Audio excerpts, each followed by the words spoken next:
নামাজের সময় হলে নামাজে চলে যাবেন। নামাজ পড়তে মাত্র 12 মিনিট সময় লাগে। এই 12 মিনিট 15 মিনিট যদি সময় দেন, হে তরুণ যুবকেরা, আমার আল্লাহ আপনার কারবারটাই সাকসেস করে দেবেন।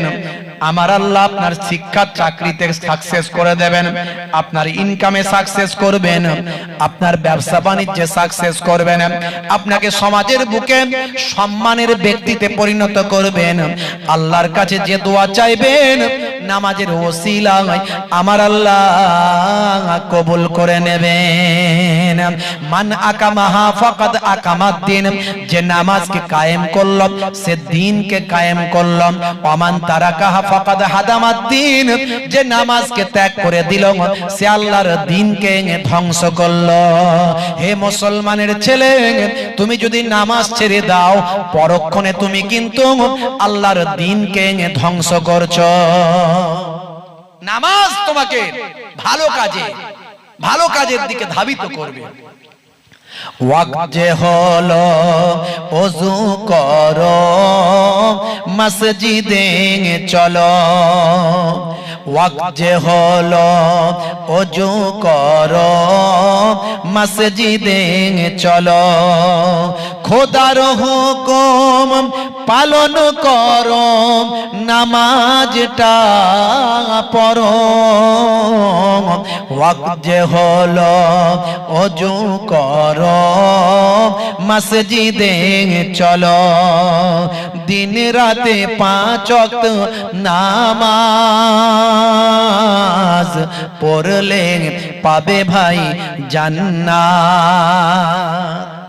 জোরে হবে না? জোরে হবে না? দিন রাতে 5 ওয়াক্ত নামাজ পড়লে পাবে ভাই জান্নাত। ওয়াক্ত যে হলো ওযু করো মসজিদে চলো। জোরে হবে না? জোরে হবে না? বলুন না ইনশাআল্লাহ, বলুন ইনশাআল্লাহ।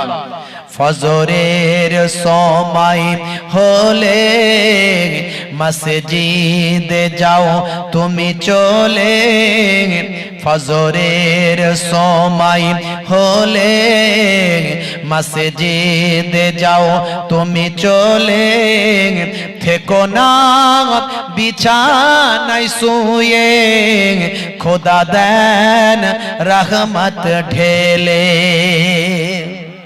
জোরে হবে না? আর জোরে হবে না? আসরের ওয়াক্ত আসিলে অপচয় সময় না করে মসজিদে যাও তুমি চলে, আমল নামা ডান হাতে পাবে। আর জোরে, আর জোরে।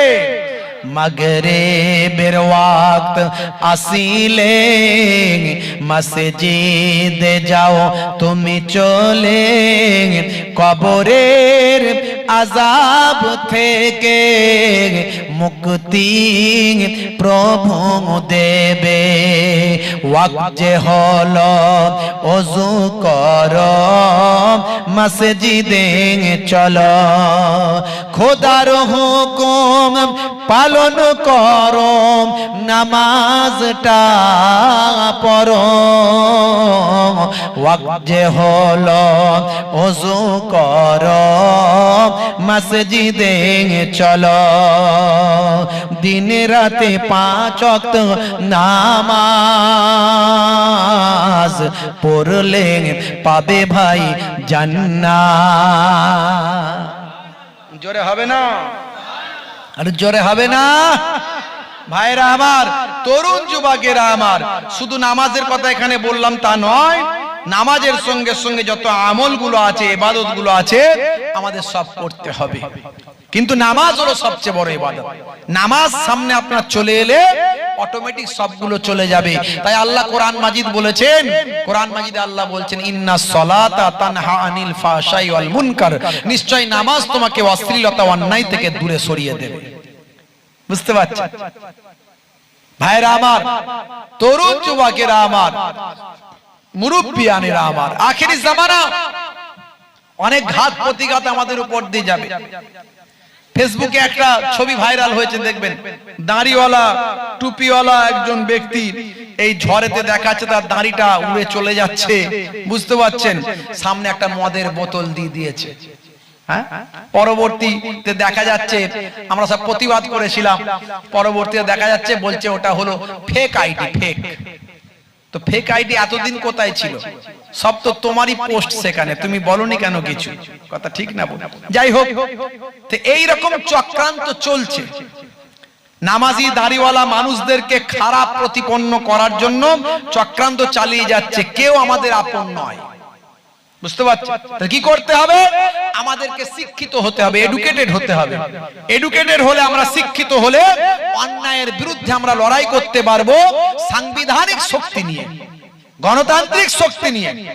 হই হুল্লোড় করে রাস্তায় গিয়ে হম্বি তম্বি করে এই টায়ার জ্বালিয়ে এইভাবে কোনোদিন কিছু হয় না। এইভাবে কোনোদিন সফলতা আসে না। ঐক্যবদ্ধ, শৃঙ্খলাবদ্ধ ভাই আমার, তা বলে কি রাস্তায় নেমে আন্দোলন হবে না? নিশ্চয় হবে। সেটা গণতন্ত্রকে প্রাধান্য দিয়ে, সংবিধানকে মান্যতা দিয়ে, তার একটা সময়কাল, স্থানকাল, পাত্র আছে সেই বিশেষ। তার আগে যেখানে কলম দিয়ে প্রতিবাদ করলে হয়, কলম দিয়ে করো। যেখানে ফেসবুক দিয়ে প্রতিবাদ করলে হয়, শালীন ভাষা দিয়ে ফেসবুকে প্রতিবাদ করো। এইভাবে যখন আমরা অন্যায়ের বিরুদ্ধে জেগে থাকবো সব সময়, আমরা ঘুমিয়ে গেলে তারা আমাদেরকে আরো ঘুম পাড়িয়ে দেবে। কিন্তু আমাদেরকে জেগে থাকতে হবে, কারণ আমাদের হয়ে কথা বলার কেউ নাই। নিজেদের কথা নিজেদেরকে বলতে হবে, নিজেদের লড়াই নিজেদেরকে লড়তে হবে। অবশ্যই সংবিধানকে মান্যতা দিয়ে লড়াই করতে হবে। মাশাআল্লাহ, প্রতিবাদ যখন শুরু হয়েছে আজকে, এই ঝড়ের পরই আজকের খবর, যারা সোশ্যাল মিডিয়া থাকে তারা জানে। ভাই আমার, ফেক আইডি হোক আর যাই হোক, তারপরেই দেখা গেল 18 ঘন্টা 20 ঘন্টা যেতে না যেতেই ওই আইডি থেকে অটোমেটিক ওই পোস্টটাকে সে ডিলিট করে দিয়েছে। হাজার হাজার শেয়ার হয়ে গিয়েছিল, হাজার হাজার ভিউ হয়ে গিয়েছিল, লক্ষ লক্ষ মানুষের কাছে পৌঁছে গিয়েছিল। সে ডিলিট করতে বাধ্য হয়েছে, কারণ মুসলমান अभी भी सोया हुआ नहीं है, मुसलमानों को तुम लोग जगा दिया, हम लोग जाग के अल्हम्दुलिल्लाह, আমরা জেগে গেছি, তাই আমরা সঙ্গে সঙ্গে প্রতিবাদ শুরু করেছি। আলহামদুলিল্লাহ, সে ডিলিট করতে বাধ্য হয়েছে। প্রয়োজনে আইনের দ্বারস্থ হতে হবে, শৃঙ্খলাবদ্ধ। যা কিছু প্রতিবাদ হবে শৃঙ্খলাবদ্ধ। আমার নবী প্রতিবাদ শিখিয়ে দিয়েছেন 1450 বছর আগে। আমার নবী বলছেন, যদি ক্ষমতা থাকে হাত দিয়ে প্রতিরোধ করো, ক্ষমতা থাকলে হাত দিয়ে প্রতিরোধ করো, হই হুট্টগোল করে নয়, হই হাই করে নয়। ক্ষমতার মধ্যে থাকলে এই অন্যায়টা করবি না, ধরে নেন। যদি ধরতে না পারেন, ধরতে গেলে সমস্যা আছে, অনেক রকম অসুবিধা হতে পারে, তখন মুখ দিয়ে প্রতিবাদ করুন। প্রশাসনিক দপ্তরে গিয়ে সেখানে জানান, বিভিন্ন ভাই আমার দায়িত্বশীল ব্যক্তিদেরকে জানান, যারা সমাজের ভাই আমার মাথা লোক, তাদের কাছে জানান। হ্যাঁ, মুখ দিয়ে প্রতিবাদ। যদি না সেটাও করা সম্ভব হয়নি, একটা এমন সময় এলো তখন সেখান থেকে ঘৃণা জানুন, অন্তর থেকে ঘৃণা করে সরে যান।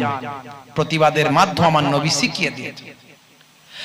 হে তরুণ যুবকেরা, হে আমার বন্ধুরা, শুনে রেখে দিন বাবা, জেনে রেখে দেন হে মুসলমান। তাহলে আমি আপনাদের মাঝখানে যেটা বলছিলাম সেটা হলো, নামাজটা কায়েম করুন, এই নামাজটা প্রতিষ্ঠা করুন।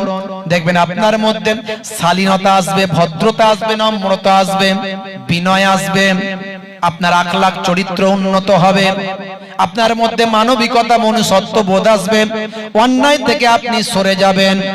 ভাইরা আমার, তরুণ যুবকেরা, মুরব্বিয়ানেরা, দেখবেন আপনি কোন নামাজি দাড়িওয়ালা মানুষ মদের দোকানে কোনোদিন লাইন দিতে দেখবেন না। 5 ওয়াক্ত নামাজ পড়ে দাঁড়িয়ে আছে, সুফি দরবেশ মানুষ, সন্ধ্যার পরে রোজিপুর মার্কেটে শপের সামনে অনেকে লাইন দিয়ে মদ কিনে। কোন নামাজি দাঁড়িওয়ালা লোককে কোনোদিন দেখেছেন? দেখেননি।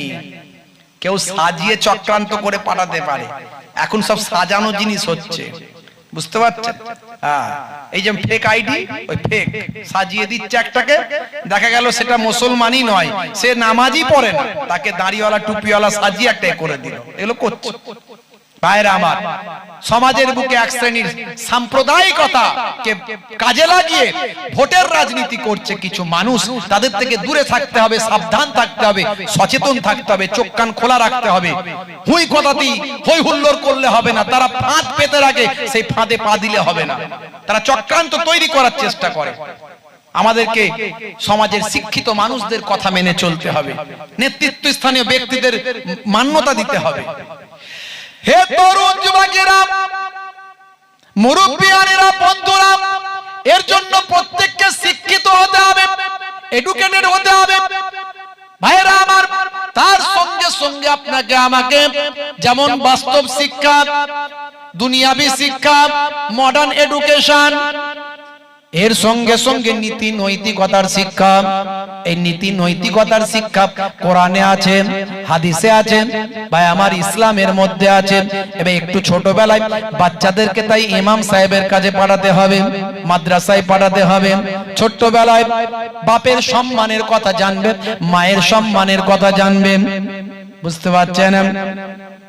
পিতামাতার পায়ের তলায় সন্তানের জান্নাত, এই শিক্ষা যদি ছোটবেলায় পায় তবেই তো সে বুড়ো বয়সে বাপকে দেখবে, বাপের জন্য খেদমত করবে, বাপের চিকিৎসার ব্যবস্থা করবে।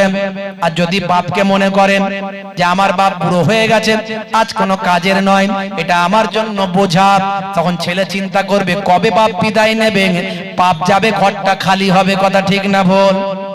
আজ যদি ছোটবেলায় এই এডুকেশনটাকে দেওয়া হয়, পিতামাতার পায়ের তলা নয় সন্তানের জান্নাত, এই জ্ঞানটা যদি সন্তানের থাকে, বাপ যতক্ষণ বেঁচে আছে মাথার ছাতা মনে করে বাপের সুস্থতা আর চেষ্টা করবে। দিনকাল পাল্টে গেছে। এসব ওয়াজ করলে বলে হুজুর কি ওয়াজ করছেন, বুঝতে পারছেন? হ্যাঁ, সালে কো মিলে গোস্ত রুটি, বাপ কো না মিলে সুখা। সালা যখন আসে বৌমা তখন হাসে। সালাকে খাওয়াক, পেট ভরে খাওয়াক, আমি মোহেবুল্লাহ হুসাইনি, আমার কোনো অসুবিধা নাই। কিন্তু বাবা পাশে বুড়ো শ্বশুর শাশুড়ি বসে আছেন, তার দিকে দুটো হাইব্রিড রসগোল্লা কেন যায় নাই? প্রশ্ন আমার এখানে। হে তরুণ যুবকেরা, ইসলাম বলেছে, রাসূল জানিয়ে দিয়েছে পিতামাতার সেবার কথা, পাড়া প্রতিবেশীর হক আদায় করার কথা, ছোটদের স্নেহ করার কথা, বড়দের সম্মান করার কথা। রাস্তা দিয়ে যাচ্ছেন, পেরে কাঁচ ভাঙা পাথর পড়ে আছে, সরিয়ে দেওয়ার কথা। নবী আমার জানিয়ে দিয়েছেন অমুসলিম ভাইদের সঙ্গে মিষ্টি পোলাইট ব্যবহার করার কথা, নিজের জবানকে লাগাম দেওয়ার কথা, অশ্লীল ভাষা, খারাপ কথা থেকে মুখকে নাপাক না করে পবিত্র রাখার কথা। ঘুমাতে যাবেন যখন ডান দিকে কাত হয়ে ঘুমানোর কথা। নবী বলেছেন বসে পানি পান করার কথা, পেটটাকে তিনটে ভাগে ভাগ করে খাওয়ার কথা। ঘর থেকে যখন বেরোবেন তখন তাওয়াক্কালতু আলাল্লাহ, আল্লাহর উপর ভরসা রেখে তালাটা মারার কথা। ঘরে যখন ঢুকবেন বিসমিল্লাহ বলে তালাটা খুলবেন, আল্লাহর নাম নিয়ে খোলার কথা। হে তরুণ যুবকেরা, রাস্তায় কোনো মুসলমান ভাইকে যদি দেখতে পান, চেনেন বা নাই চেনেন, আসসালামু কাবলাল কালাম, কথা বলার আগে সালাম দেওয়ার কথা। সবের মধ্যে বাস্তবতা আছে, সায়েন্স আছে, বিজ্ঞান আছে, আধুনিকতা আছে, মডার্নিজম আছে। আমি এগুলো এক একটা করে বলেছি, আজ বলবো না, সময় নাই। ইসলাম যা শিখিয়েছে আপনি একটু গবেষণা করে দেখুন। ওযু, নামাজ, স্বাস্থ্য বিশেষজ্ঞরা বলছে নামাজের থেকে ভালো ব্যায়াম আর কি হতে পারে? কোমরের ব্যায়াম, হাঁটুর ব্যায়াম, চোখের ব্যায়াম, ইভেন চোখের ব্যায়াম, চোখেরও তো একটা ব্যায়াম আছে। আপনি যখন দাঁড়িয়ে আছেন আপনার চোখটা একটা বিন্দুতে, সিজদার জায়গায়, একটু ভাবুন তো, কল্পনা করুন। যখন সিজদায় যাচ্ছেন নাকের ডগায়, ভাবুন তো। যখন সালাম ফেরাচ্ছেন কাঁধে, চোখ কিন্তু কাজ করছে, আপনি চোখকে অটোমেটিক কাজ করাচ্ছেন। আপনার ব্রেন, বলা হচ্ছে যখন আপনি নামাজে যাবেন, আল্লাহর নবী বলছেন সাল্লু কামা রাআইতুমুনি উসাল্লি, তোমরা ওইভাবে নামাজ পড়ো যেভাবে আমি রাসূলকে নামাজ পড়তে দেখো। নবী বলছেন যখন নামাজ পড়বে তখন তুমি এটুকু কল্পনা করবে যে তুমি আল্লাহকে দেখছো। সেটা কল্পনা করা আমাদের জন্য খুব দুরূহ ব্যাপার। আল্লাহর মাহবুব বান্দারা পারতে পারে। তাহলে এটুকু কল্পনা করো যে আল্লাহ আমাকে দেখছে, এটাও আমাদের জন্য মুশকিল। আমরা নামাজ পড়তে গেলে দুনিয়ার চিন্তা ভাবনা, হিসাব নিকাশ, দুনিয়ার মাঠ ঘাট, যত রকম টাকা পয়সা, ঘর বাড়ি সব আমাদের মাথায় এসে ঢুকে যায় নামাজ পড়তে বসলি, বুঝতে পারছেন? মাঝে মাঝে নামাজ অনেকে ঘুরিয়ে ঘুরিয়ে পড়ে, তাই ভুলে যায় নামাজ পড়তে গেলে। দেখবে ভাইরা আমার, তো এই নামাজে গেলে যদি সত্যি আপনি এটুকু ভাবতে পারেন যে আল্লাহ আমাকে দেখছেন, আল্লাহর সামনে যখন থাকবেন শুধু আপনার ধ্যান জ্ঞান ভাবনা চিন্তা শুধু আল্লাহর দিকেই থাকবে। এই যে মস্তিষ্ক চারিদিকে ছুটে বেড়াচ্ছে না, এক জায়গায় থাকছে, স্বাস্থ্য বিশেষজ্ঞরা বলছেন এটা মস্তিষ্কের জন্য আপনার আমার অনেক অনেক উপকার হয়। জোরে বলুন সুবহানাল্লাহ। তাই নামাজের থেকে ভালো ব্যায়াম আর কি হতে পারে? ওযু করলে রাগ ঠান্ডা হয়ে যায়, নার্ভ গুলো শান্ত হয়। আপনি হাঁটুর এই আপনার কনুইয়ের ওপর পর্যন্ত ধৌত করলেন, ঘাটটা মাসা করলেন, গালটা মুখটা ধুয়ে ম্যাসেজ করলেন, এই যে আপনার স্কিনের উপরে ম্যাসেজ চলছে, আপনার নার্ভ গুলো ব্লাড সার্কুলেশন বেড়ে যাচ্ছে, আপনার মস্তিষ্ক শান্ত হয়ে যাচ্ছে। তাই ওযুর মধ্যে ভাই আমার স্বাস্থ্য বিশেষজ্ঞরা বলছেন ওযুর মধ্যে এত সুন্দর ভাই আমার একটা স্বাস্থ্যসম্মত এই ধোয়া, এই ধোয়াকে তারা প্রশংসা করছে। শুধু তাই নয়, ওযু যদি করা হয় আমাদের যে খোলা অঙ্গগুলো আমরা চোখে দেখতে পাই না, অনেক জীবাণু অ্যাটাক করে, 5 বার ওযু করলে জীবাণু মুক্ত শরীর হয়ে যায়। বাতাসে দেখতে অনেক জীবাণু উড়ে বেড়াচ্ছে, এই খোলা অঙ্গ খোলা হাত পায়ে আমাদের মুখেতে লাগছে, 5 বার ওযু করলে আমরা অনেক জীবাণু মুক্ত থাকি। যুবকেরা আমরা বুঝলাম না, মুসলমানের ছেলে শাহরুখ খানের ভক্ত হয়ে গেল, আছে না নাই? এমন চুলের স্টাইল মেরেছে, এদিক থেকে চুলটাকে টেনেছে, এদিকটা চেঁচে দিয়েছে, ওপর থেকে নিয়েছে, নিয়ে পেছনে নিয়ে আবার গিট দিয়ে বেঁধে দিয়েছে। কি রে ভাই? বলছে মেয়েদের মতো চুল করে ঘুরছিস কেন? বলে ওসব বুঝবি না। বুঝবো না মানে? বলছে শাহরুখ খানের নিউ ভার্সন এটা, শাহরুখ খানের নিউ ভার্সন দিয়ে ঘুরছে, বুঝতে পারছো?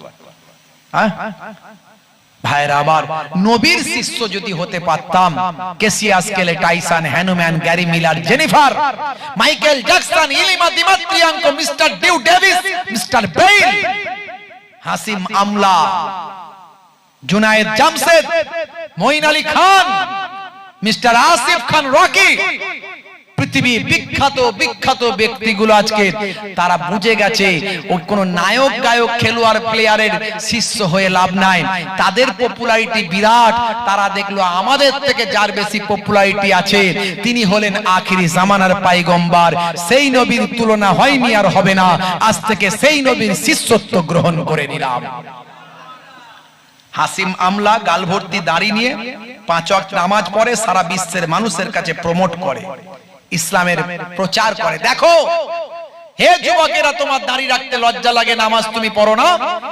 আমি পৃথিবী বিখ্যাত একজন ব্যক্তি হাসিম আমলা, মদের লোগো আমার জার্সিতে লাগানো হবে বলেছিল, আমি বলেছিলাম খেলা ছেড়ে দেব, আমি বলেছিলাম খেলা ছেড়ে দেব। কোম্পানি আমার জন্য শুধু একটা মদের লোগো ছাড়া জার্সি তৈরি করে আমাকে দিয়েছে, দিতে বাধ্য হয়েছে। এটা আমার আল্লাহর পক্ষ থেকে হয়েছে, এটা হাসিম আমলার জন্য সম্মান। আজকে সেই মদের লোগোওয়ালা লোগো ছাড়া জার্সি আমি পরছি, সবাই মদের লোগোওয়ালা জার্সি পরছে, আমার ইমানের শক্তি আমি দেখিয়েছি। হে বিশ্বের মানুষ, মুসলমান তোমাদের দাড়ি রাখতে লজ্জা লাগে, দেখো আমি গাল ভর্তি সুন্নতি দাড়ি নিয়ে খেলছি, কিন্তু বিশ্বের মানুষ আমাকে চেনে, তোমাকে কজন চেনে? তোমার দাড়ি রাখতে লজ্জা লাগে, আমার লাগে না, কারণ আমি বুঝি মরে গেলে কোন সুন্নত কবরে দেখা যাবে না, একটাই সুন্নত দেখা যাবে, সেটা হলো মুখের দাড়ি। বাপেরা আমার, তরুণ যুবকেরা আমার, হে আমার বন্ধুরা শুনে রেখে দেন, হযরতে ওমর ফারুক রাদিয়াল্লাহু তাআলা আনহুর জামানায় ইসলামের প্রচার প্রসার সবচেয়ে বেশি ছড়িয়ে পড়েছিল। একেবারে মিশর থেকে শুরু করে রোম পর্যন্ত, এদিকে হিমস থেকে শুরু করে পারস্য পর্যন্ত, হে তরুণ যুবকেরা, মদিনার গভর্নর বাবা হযরতে ওমর ফারুক ফায়ামার খলিফাতুল মুমিনিন আমিরুল মুমিনিন হযরতে ওমর ফারুক অর্ধ পৃথিবী শাসন করতেন। ইসলামের প্রচার প্রসার বেশি বেড়েছিল। যারা বলে এক হাতে কোরআন আর এক হাতে তলোয়ার নিয়ে ইসলাম কায়েম হয়েছে, আমি বলি তারা ইসলামিক এডুকেশনে এখনো শিশু আছে, পড়াশোনা তারা করেনি, তাই তারা এমন মন্তব্য করছেন।